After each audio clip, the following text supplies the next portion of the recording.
चलिए वहां खबर जहां में अब अगली खबर का रुख कर लेते हैं, क्योंकि वक्त आ गया है। कनाडा को जस्टिन ट्रूडो को बहुत बार कह दिया, बहुत बार समझा दिया, अब है सबक सिखाने का वक्त।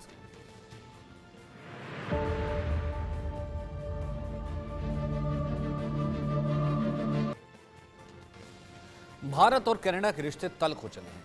कनाडा के पीएम आजकल हिंदुस्तान को गीदड़ भभकी दे रहे हैं। अब जरा सोचिए, जिस प्रधानमंत्री को G20 समिट के बाद दिल्ली से कनाडा जाना था, प्लेन खराब हो जाने के उसमें 3 दिन लग गए। वो हिंदुस्तान पर एक आतंकी को मर्डर करने का आरोप लगा रहे हैं।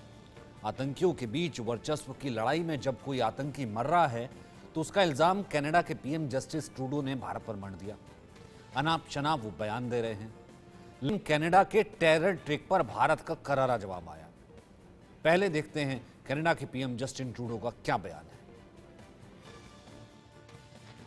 Over the past number of weeks, Canadian security agencies have been actively pursuing credible allegations of a potential link between agents of the government of India and the killing of a Canadian citizen, Hardeep Singh Nijjar. Over the past number of weeks, Canadian security agencies have been actively pursuing credible allegations of a potential link between agents of the government of India and the killing of a Canadian citizen, Hardeep Singh Nijjar. वहीं Canada के विदेश मंत्री Melanie Joly ने क्या कहा, सुनते हैं। We've been clear we will not tolerate any form of foreign interference. Since this was brought to our attention, we've been guided by 3 principles. The first one, we will seek the truth. The second one, we will protect Canadians at all times. And thirdly, we will protect Canada's sovereignty. I have conveyed these principles to my Indian counterparts, and I've also told him that we expect India's full collaboration to make sure that we get to the bottom of this. And as of today, and as a consequence, we've expelled a top Indian diplomat from Canada. So let me just say that in French, just quelques instants. वहीं Canada के आरोप पर भारत के विदेश मंत्रालय की तरफ से करारा जवाब मिला। कनाडा को भारत का जवाब मिला। कनाडा के सभी आरोप बेतुके हैं। इसी तरह के आरोप कनाडाई प्रधानमंत्री ने हमारे पीएम मोदी के सामने भी रखे थे और उन्हें पूरी तरह से खारिज कर दिया गया था। इस तरह से निराधार आरोप खालिस्तानी आतंकवादियों और चरमपंथियों से ध्यान हटाने की कोशिश है। इन्हें कनाडा में पहले तो पनाह दी। ये भारत की संप्रभुता और क्षेत्रीय अखंडता के लिए बहुत बड़ा खतरा है। ये लोग जो कि कनाडा में रह करके पहले कार्रवाई कर रहे थे, तमाम रैलियां निकाल रहे थे और बाकायदा ये रैलियां खालिस्तान की निकाल रहे थे, खालिस्तान फ्रंट से निकाल रहे थे, भारत के खिलाफ काम कर रहे थे। इन्हें ज़मीन दी जा रही थी, इन्हें काम करने दिया जा रहा था। हमारे साथ संजीव श्रीवास्तव हैं, जो कि फॉरेन एक्सपर्ट हैं, रिटायर्ड। हमारे साथ कर्नल JS सोडी हैं। कर्नल सोडी, मैं आपके पास सबसे पहले आना चाहता हूं, फिर उसके बाद संजीव जी आपके पास आऊंगा। ठीक है, कार्रवाई हुई और बहुत ज़रूरी कार्रवाई थी। तमतमाते हुए निकले यहाँ पर कनाडा के राजदूत की, जैसे किस तरीके से सुनाई होती है, और उन्होंने धक्के से दरवाज़ा बंद किया। वो तो NI रिपोर्टर को चोट भी लग सकती थी। मतलब इतना ज़्यादा जो है भारत ने अपना प्रोटेस्ट जो है दिखाया होगा। लेकिन जस्टिन ट्रूडो जिस वक्त अपनी संसद में बहस कर रहे हैं, वो ये कह रहे हैं we condemn the killing of our Canadian citizen Hardeep Nijjar, कि हमारे को ये पता है कि कैनेडियन सिटीजन हरदीप निज्जर की किलिंग में जो है इंडियन एजेंसीज का हाथ हो सकता है। सर, सबसे पहले उनको ये पता है कि कैनेडियन सिटीजन है, ये नहीं पता कि भारत बार बार कितनी बार कह चुका है कि ये मोस्ट वांटेड आतंकी है। ये वहां पर बैठ करके करता क्या रहा है, हमारे यहां पर ये मोस्ट वांटेड है और इसकी क्या वहां एक्टिविटीज रही है, ये ट्रूडो को नहीं पता। जय जी, ये मेरा सौभाग्य कि मैं आपके न्यूज चैनल और विख्यात को पैलेस के साथ हूं। 1970 के अंत के दशक में जब पंजाब में खालिस्तान मुहिम शुरू होने लगी, इसने अपना सर उठाना शुरू किया, तब भारत सरकार ने काफी कड़ा एक्शन दिया, जिसकी वजह से कई खालिस्तानी कनाडा भाग गए। तब भारत सरकार ने कनाडा के प्रधानमंत्री प्रेरी ट्रूडो, जो कि वर्तमान प्रधानमंत्री जस्टिन ट्रूडो के पिताजी हैं, उन्हें कहा कि इन आतंकवादियों को वापस भारत भेजा जाए या उन पे कड़ी कार्रवाई की जाए।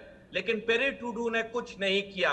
1985 में पहली बार खालिस्तानियों ने भारत पे विदेश से हमला किया, जब उन्होंने एयर इंडिया फ्लाइट 182 जो मॉन्ट्रियल से मुंबई आ रही थी उसमें बम रखा और ये बम आयरलैंड के समुद्र के ऊपर फूट गया, जिसकी वजह से 329 लोग मारे गए। अब भी जो ये जस्टिन ट्रूडो ने भारत के एक डिप्लोमेट को एक्सपेल किया, ये कनाडा ने भारत पे एक डिप्लोमेटिक वॉर किए, क्योंकि अब तक सिर्फ एक दूसरे देश पाकिस्तान ने भारत के किसी डिप्लोमेट को एक्सपेल किया था। जस्टिन ट्रूडो पे बहुत दबाव है 2025 अक्टूबर में होने वाले इलेक्शंस का, और 2019 में जो इलेक्शन जीते कनाडा में, जो 2021 में जीते, वो एक माइनॉरिटी गवर्नमेंट थी और उनको सपोर्ट दी नेशनल डेमोक्रेटिक पार्टी ने, जिसके प्रमुख हैं जगमीत चौहान, जो कि ओपनली खालिस्तान को समर्थन करते हैं। तो ये जो जस्टिन ट्रूडो ने किया, ये बेबुनियाद सबूतों पे किया, ये झूठे इल्जामों पे किया, ये सिर्फ अपनी वोट बैंक राजनीति के लिए किया, सत्ता में दोबारा आने के लिए 2025 में। नहीं, लेकिन संजीव श्रीवास्तव क्या अब भी वहां पर उनको लगता है कि खालिस्तानी वोट बैंक है वो इतना ज्यादा? हालांकि ठीक है, 7-7.5 लाख के करीब जो है जो है सिख पॉपुलेशन वहां पर है, पर खालिस्तानी सेंटिमेंट तो इतना है नहीं। इंडिया लगातार ट्रूडो को कहता है, या तो चीजें ट्रूडो को समझ नहीं आती, या फिर ये वक्त आ गया है अब ये तगड़े एक्शन तो लेने पड़ेंगे। एक राजनयिक वापिस भेजा है, ट्रेड एग्रीमेंट अभी हो नहीं रहा, और एक्शन भी लेने पड़ेंगे। संजीव जी, बात बहुत स्पष्ट है सचिन जी कि जो कनाडा के प्रधानमंत्री जस्टिन ट्रूडो एक बेहद अपरिपक्व, अदूरदर्शी और नकारात्मक सोच रखने वाले नेता दिखाई देते हैं। वो अपने संकीर्ण राजनीतिक स्वार्थों की सिद्धि के लिए भारत और कनाडा जैसे बड़े संबंधों को वो दांव पे लगा रहे हैं, और इससे जो भारत और कनाडा के बीच के जाहिर है कि संबंध तो खराब हो ही रहे हैं, साथ ही साथ जो पूरे विश्व में जो आतंकवाद और अतिवाद, टेररिज्म और एक्सट्रीमिज्म को लेकर के जो एक विश्व में लड़ाई चल रही है, उसको भी वो कमजोर करने का कार्य कर रहे हैं।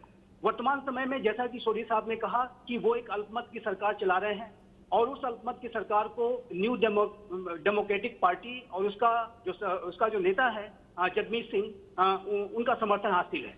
और ये जो जगमीत सिंह है, ये खालिस्तान के जो समर्थन करने वाले जो आतंकवादी, अतिवादी तत्व हैं, उनके साथ ये लगातार ये संपर्क में रहते हैं।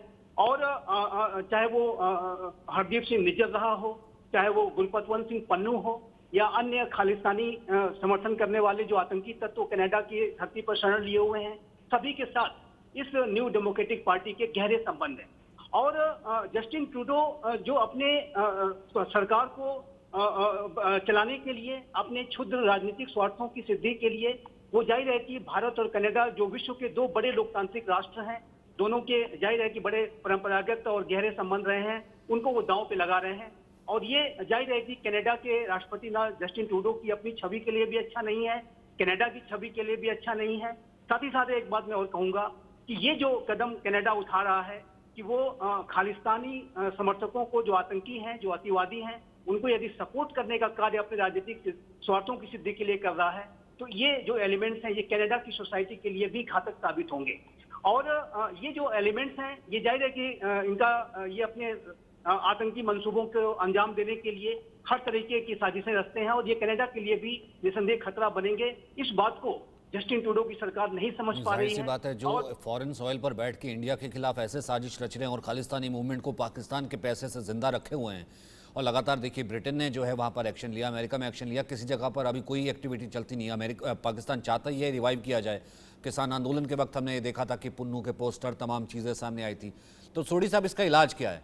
कई बार लातों के भूत जो है वो बातों से मानते नहीं हैं, क्योंकि सिर्फ बातों की चीज़ें समझ आ नहीं रही हैं। इनको समझ नहीं आ रहा है कि क्या खालिस्तान था, क्या खालिस्तान मूवमेंट था। खालिस्तान इज ओवर, और खालिस्तानियों को साथ देना, आप खालिस्तानियों को हवा दे रहे हैं। खालिस्तान की यहाँ पर जो है ना कोई सेंटिमेंट है, ना कोई ज़रूरत है। आपको इस तरह की चीज़ों से बाज आना पड़ेगा।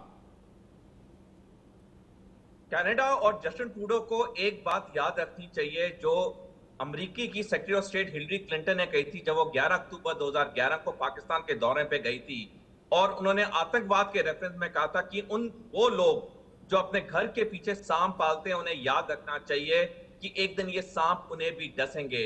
आज पाकिस्तान की क्या हालत हो गई है, ये सारी दुनिया जानता है।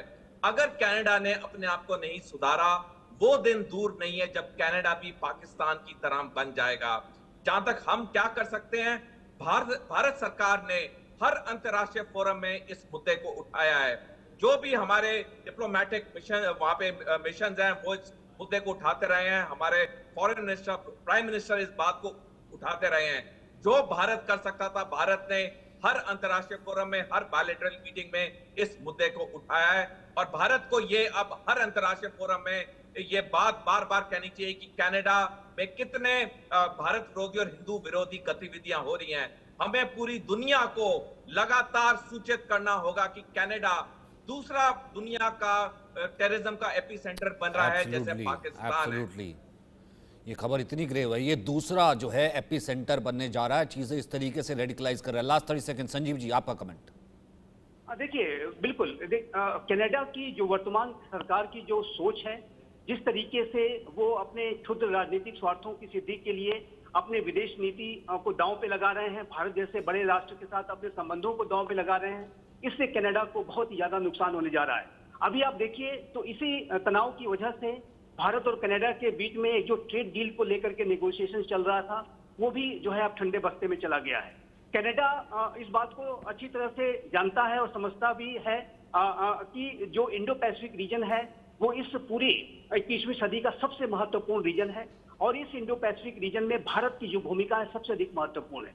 ये जानने और समझने के बावजूद भी कि चाइना किस तरीके से इंडो पैसिफिक रीजन में अपने दबदबे को बढ़ाने की कोशिश कर रहा है और लोकतांत्रिक राष्ट्रों को किस तरीके से साथ में आने की आवश्यकता है, इस सारी चीजों को जानने के बावजूद भी, अपनी इंडो पैसिफिक स्ट्रेटजी वगैरह होने के बावजूद भी यदि कनाडा भारत के साथ अपने संबंधों को बिगाड़ रहा है तो मैं कहूंगा कि कनाडा अपने पैर पे कुल्हाड़ी मारने का ही कार्य कर रहा है। भारत की जहां तक बात है, भारत के प्रधानमंत्री श्री नरेंद्र मोदी के नेतृत्व का ये जो नया भारत है सचिन जी, वो आतंकवाद और अतिवाद के प्रति जीरो टॉलरेंस की पॉलिसी पर चलता है। एब्सोल्युटली सर, हम किसी भी तरीके से आतंकवाद और अतिवाद को विदेशी धरती से भी स्वीकार इनकी आपसी इनकी फाइट है, लेकिन भले वो निर्जर हो, भले वो पुन्नू हो, भले वो दाऊद हो, अगर कोई विदेशी ज़मीन पर बैठकर भारत के खिलाफ कोई भी अगर इस तरीके की साजिश रचता है, हमारी नज़र में वो भारत का दुश्मन है और भारत कहीं भी कभी चाहे जो है उस तरीके की कार्रवाई उनके खिलाफ कर सकता है। और ऐसा एक संप्रभु नेशन होने के नाते भारत ये चीज़ जो है इसका पूरा हक भी रखता है। बहुत बहुत शुक्रिया आप दोनों का मेरे साथ जुड़ने के लिए सर, वक्त इतना ही है। बहुत बहुत शुक्रिया सर।